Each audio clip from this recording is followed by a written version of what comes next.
Love Looks Different by Jules Taylor. Love is patient. Love is kind. It does not envy. It is not proud.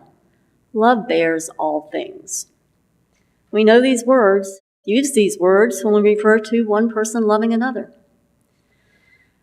Love looks different when we relate to systems. Love looks different in the face of injustice. It's then that love is resistant. Love is defiant. It is not backing down. It is staying in the streets. Love is holding each other and ourselves accountable.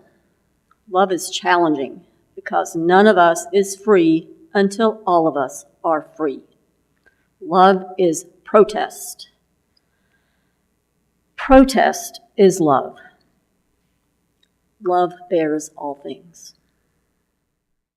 Our speakers today are David Carranza and Jessica Ramirez. David is a longtime activist and entrepreneur and president of the Kleberg Neighborhood Association and Crime Watch. Jessica is also an activist and an organizer and vice president of the association. They use organizing lessons from the College of Constructive Hell-Raising to organize their neighborhood, hold city leaders accountable, and push for change that's been promised to Kleberg-Rylie for decades. My neighbors, Jessica and David.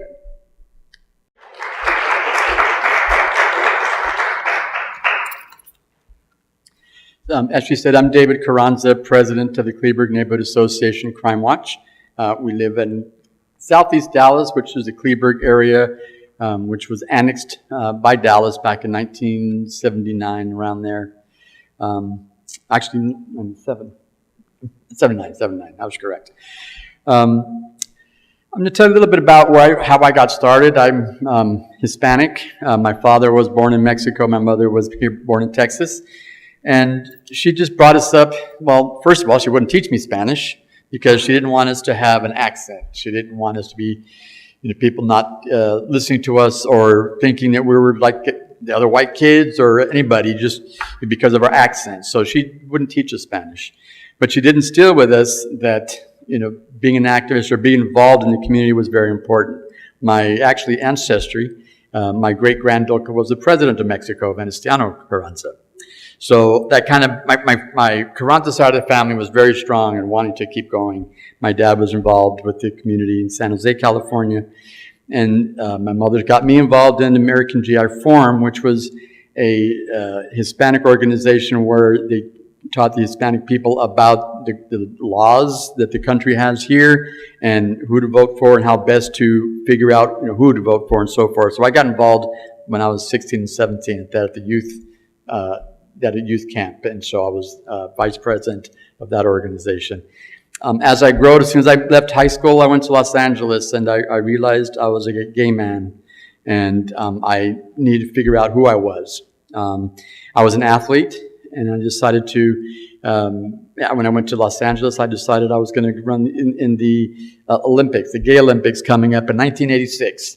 Well, during that time, they were fighting. We couldn't call it the Gay Olympics. We had to call it Gay Games because of discrimination and so forth. So here I am, fresh out of high school, went to Los Angeles, and I was going to be an athlete for the Gay Games, and I was looking to find other people to join and go, but there was nobody there. I called San Francisco, who are the organizing committee for the Gay Games, and I said, I'm looking forward to going to the Gay Olympics. And they're like, well, we don't have anybody from Los Angeles. We don't have anybody. So would you be willing to organize it? And I'm like, well, I'm fresh out of high school. I don't know how to organize this, but I'll give it a go. So I started this contacting different organizations that I knew about, or I read about. Christopher Street West Los Angeles was the gay pride organization there in Los Angeles, and so I got involved with them to start learning about what I need to do, and watching their meetings, learning about Robert's Rules and how they put on such a huge event. I mean, millions of people attend that event. And so I learned the structure of an organization and how they do it, a nonprofit. And so I got involved with that, and I started, working hard with them, creating the event, learning everything I could, and then started sending letters out to different people interested, for other athletes, putting something out there. What are you guys into? What sports do you want to do? And there was a running organization, Front Runners in Los Angeles. There was a bicycle group, so I contacted them. And people started contacting me. Well, we want to swim. We want to do that. We want to wrestle. And so, I got to figure out if we have those sports in the gay game, because I, again, didn't know. But, I had 3 years to organize that. And in that time, we got over 256 people. All the sports were activated. We started all these different sports organizations. So we called ourselves the Southern California Gay and Lesbian Athletic Network. And we took up that many. We were the second largest contingent in the gay games. I didn't do great I was a decathlete. So I didn't win a medal in the decathlon, but I did get a medal in shot put and javelin. So I was very excited about that. And after that accomplishment, seeing what I was able to do just by going forward, looking into myself, I decided, well, this was fun. I met so many people. I had just going to the games, meeting people from all over the world who were athletes. I moved back to California. My mother was taking care of my brother at the time.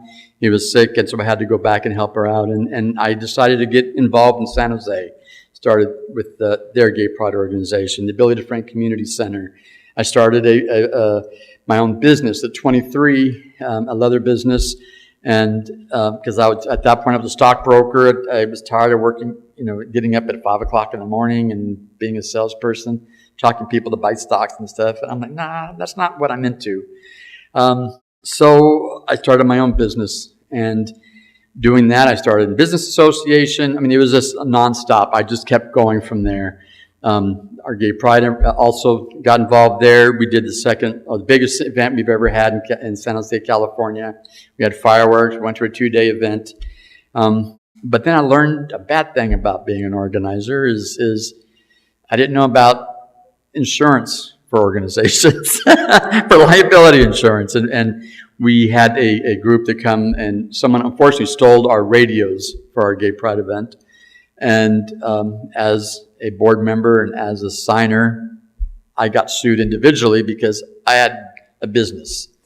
And unfortunately, it was a nonprofit. They don't have money to go after that. And it took 2 years to fight.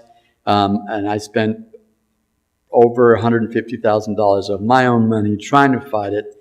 I lost because although it was I was a board member and I was signing as the organization, they didn't have the funds. So since I had a business, they came after me, and they said that legally I signed, I was responsible, even though the judge said morally Gay Pride should take care of it. They didn't have the money and they couldn't do it, so I had to. So I learned that lesson, and I kind of got turned off of being an organizer at that time because breaking our backs, doing stuff for the community, and something like that happens. I ended up just doing stuff with my work and everything, and here it is now. I'm, 61 years old now, and I decided that when all this stuff with COVID and everything, I decided to move to Kleberg area. And I had a ranch. I now have cows and chickens and having a quiet life, so I enjoyed that.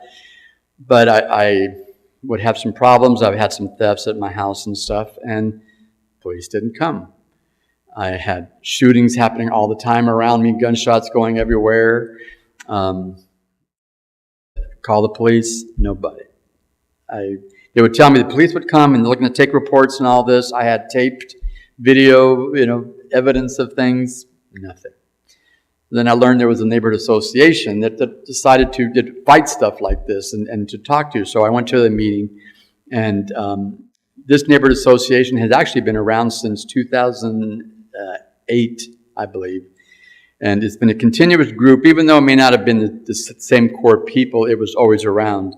And I went there, learned a little bit about the association, and unfortunately at that time there was a change of leadership there, and the person there didn't know anything about organizing, never done it before in her life. She was like a deer in headlights every time she'd have a meeting. And I said, well, I'll help you. Well, I don't want to be in charge. I'll help you. And here it is 2.5 years later, and I'm the president. and Jessica's vice president. But it's the important thing with going to this school, because I thought after all my years of doing different organizations, all the different types, gay pride, business, social, all the different areas that I, in my life, I thought, I know a lot. And even when I talked to Jim about the college, he said, well, you probably can teach this class.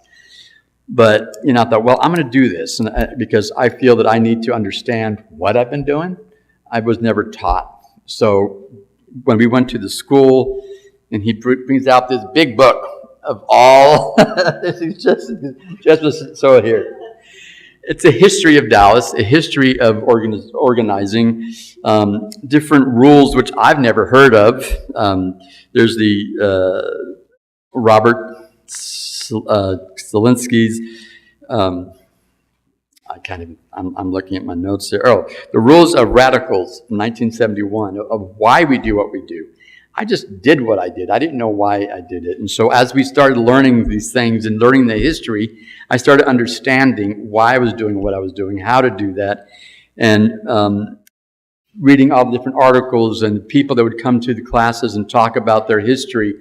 I had no idea about Dallas history.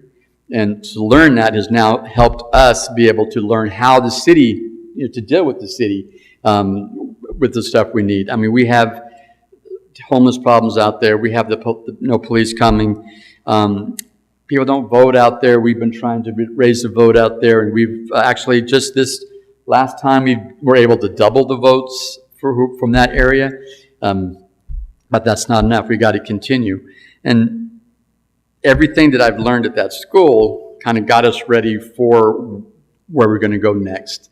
The stuff I got to, we had the class, we had where we had to do a demonstration. Basically our what was it called? A graduation was we had to do a verbal presentation of something that we cared about a lot, which for us right now is bringing parks to the area out there. There's no places for the kids to play. There's been a trail right-of-way that's been there on the books of the city of Dallas since 1907 that they've been trying to get there. And we met some of the people who've been fighting for that trail for so long, and here it is now at 25, and they still don't have the trail. The property was purchased in 2011. There was another organization, nonprofit, pushing for it. After COVID dropped, he passed away, unfortunately. Still no trail. We kind of picked it up, and that's something that we started working on this class. And we had to do a poster, we had to do a presentation, and fill out a huge application about a grant. And that's scary to me. That's something that I've never had to do. I've talked to people about raising funds, but never filled out something about the application for the grant. And the school has kind of taught me that, and so now I'm starting to submit grants so we can start getting the parks and the things that we need in that area. So it was very important that we can do that. One thing that Jim has said is that in the colleges that we should serve ourselves as links in a very long chain, of change makers that extends backwards in time to all our predecessors, and that they'll come after us. He specifically cites Mavis. Mavis has been a big part of this. We wanted to make sure that you knew that. Let's see. I encourage everybody to get involved when it comes to anything that you believe in strongly, whether it's Hispanics, whether it's gay pride, whether it's, just your neighborhood association. I mean, trying to keep your areas clean. Your home is your biggest investment. That's where we are, where we live, where we spend most of our time. And we need to work with people on that. And it's unfortunate that we have problems that we do in the society. When I grew up, I didn't have to have my parents take me to school. I walked blocks and blocks to go to school and stuff. And now, unfortunately, the kids have to be, driven there. And it shouldn't be that way. We should love each other no matter who we are, gay, straight, black, white, purple, whatever, and just work together to make a life's better place. I come in here saying when I was a Hispanic and I was gay pride and all this, but I'm a gay man, I'm Hispanic, but first I'm a human being. And that's what is important, and that we need to keep telling ourselves. We're human beings, and that is where we need to keep fighting for, each of us. And that's basically all I have to say, is we just keep on loving each other and keep learning from each other. Thank you very much. Hello, happy Sunday. Thank you so much for your association, your covenant, your people, your beautiful people here, for having Kleberg as a speaker, as a guest. We're really, really happy for the turnout that we've had this year. It's been really hard organizing. I call myself a baby organizer sometimes, but it's been such a full circle moment. So my name is Jessica Ramirez, and I am Vice President of the Kleberg Neighborhood Association. A little bit about me. I'm a first-generation Mexican-American. I was born in that old Parkland hospital, the old one where, JFK succumbed to his, he got shot. Dallas is a beautiful place. I'm really glad that my parents chose Dallas to migrate, to choose. They come from a small ranch in Guanajuato, Mexico. And, their story's not, I take it really personal sometimes, the stuff that we're going to right through this time of birthright citizenship and everything that's going on in the world towards migrants. And so I take that as my path, as building new, a generation for my children to be able to stay in Dallas and make something of themselves here, just as my parents did coming out over that war. The border, I don't feel defines us, and media and propaganda pushes it so hard nowadays. And so it's very important that, I keep love in my heart, move with love, move with this passion that I've built throughout the years, seeing my parents really struggle in bringing me up and choosing Kleberg as my final destination. Well, I don't want to say final destination, but final where I can understand and come to my senses and really grasp why I'm here. My parents raised me in a small one-bedroom apartment in East Dallas where we walked to White Rock Lake. Literally, it was our backyard. The water calmed me. I always been close to water. The Trinity, that feels familiar to me, even though my parents were not born here. The roots that I'm growing in Dallas make this feel like home. I don't have either side of my grandparents, and I've made the members of my community my family. With all we are facing as a collective in this country and in this state, I'm in a constant communication with Source. Though he sees and hears everything, it is the lessons that we are using to create action. In Kleberg, I joined the association in 2023 full force. I wasn't going to let anybody tell me that my people didn't matter and that I needed to learn, that I needed to actually be in the front lines of this fight. So I speak up for those that can't. When we moved to Kleberg, it's funny because my parents bought this little rinky-dinky trailer, and I had my own room, so I felt like we struck gold, literally. We come from nothing, so it was times where we would go to like food pantries and get food from there. In the summertime, we would go to my local elementary school with the summer food programs, And today to see that my end is just like a crucial resource that I grew up in.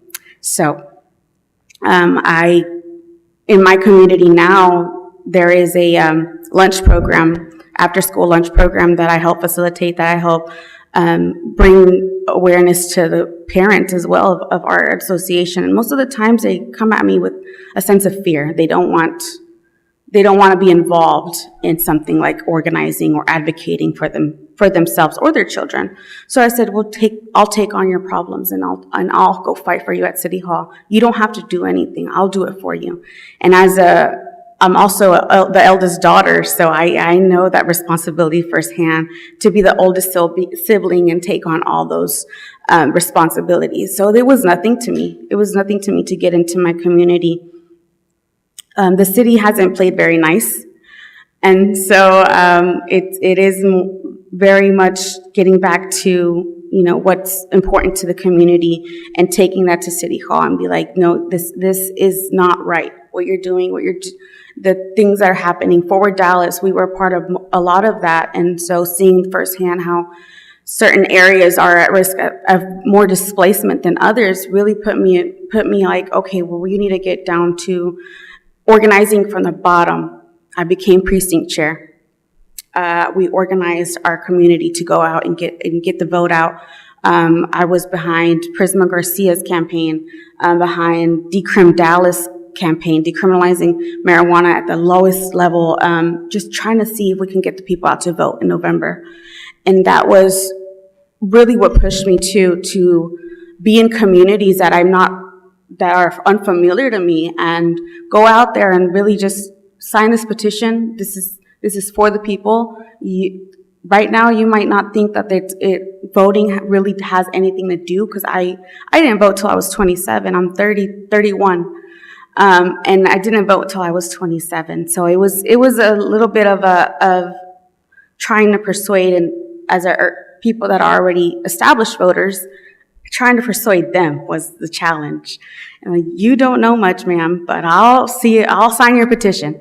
Okay, well, we did that, and it passed in November without, a majority vote. 82% of Dallas people voted to decriminalize marijuana in the city of Dallas to save us taxpayer dollars. And I don't want to sound like, a politician or anything, but it's those crucial moments where you're going into communities that just listen to me. Just listen. Take a moment, listen to what I want, listen to what our community wants, what we face down there, Southeast Dallas, or anywhere in South Dallas, really. These marginalized communities, underrepresented, underfunded, and 87% Hispanic down there. It's just, it really brought me back to this school. And I find this as the organizer's Bible. She's thick, so literally I can turn to any page whenever I feel like I'm struggling to find, what do I need to do to organize my folks. And one of them would actually be La Raza Unida. And this, it reflects a lot of my values, the need for understanding and advocating for multi-generational groups, working on local campaigns and recruiting school board members that are from my own local community, actually sitting behind city council candidates that are going to move and shake our communities and advocate for us, not just telling us, there might not be bonds next year, so, a vote for me might guarantee you some money. No, I don't think so. That's not how we should move. Doing all the things and leveling the playing field for us, getting leverage through media, through social media, through all types of avenues to be able to raise our voices collectively out in Kleberg and for all of Dallas, really. So, the La Raza Unida party, learning that in the organizing school, learning how my own community of Chicanos and have played a wonderful part in Dallas history, and that's not taught in schools. And so I graduated in 2020 from Dallas College with associates in criminal justice, and my graduation photos, I specifically picked the Santos Rodriguez Peak Park, where the old Mexico Pueblo was incorporated before. Now all the big skyscrapers and hotels and apartments are, smushed in together there now. I picked that specific place to take my graduation photos because it signified my work here in Dallas and what I'm going to continue to be doing, and making sure that our voices collectively are heard at the highest levels. In Austin, I went down there in January for the 87th legislature opening, and it was really, as a person that doesn't come from, organizing and being in the government, understanding government anyway, I mean, it's complicated as it is. So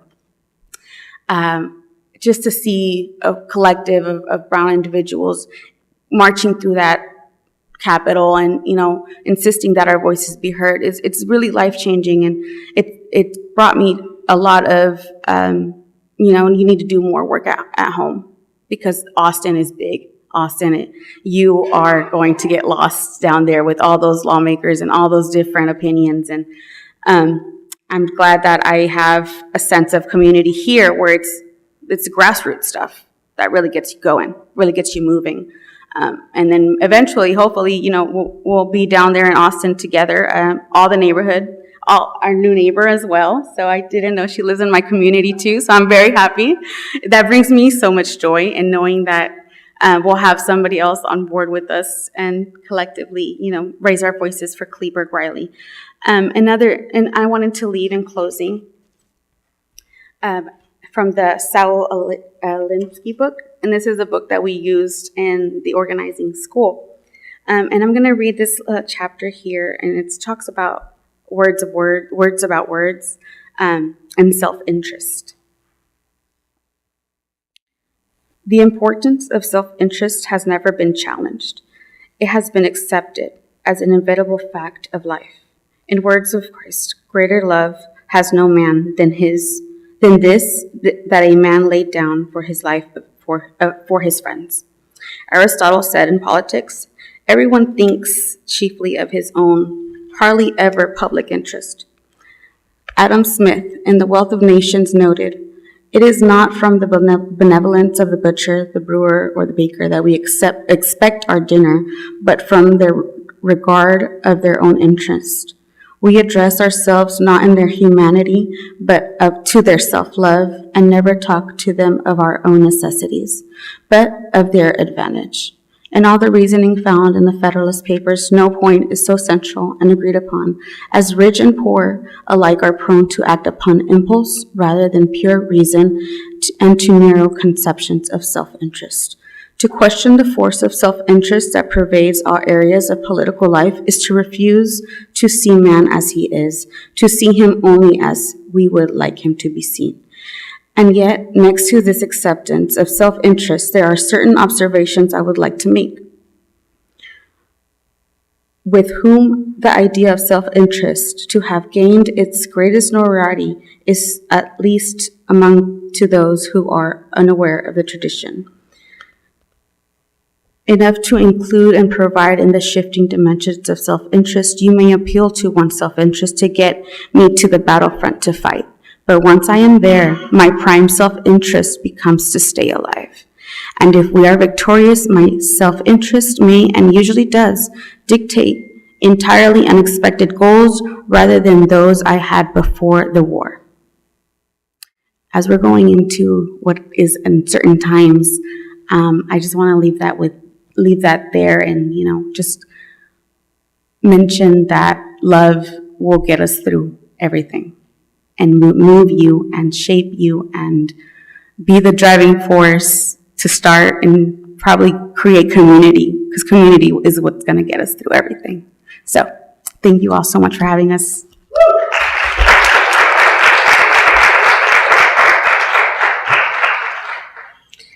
As Dallas's favorite newspaper columnist, author, and political commentator, Molly Ivins, said a few years ago, sit up, join up, get online, get in touch, find out who's raising hell and join them. No use waiting on a bunch of wussy politicians. Yay, Molly.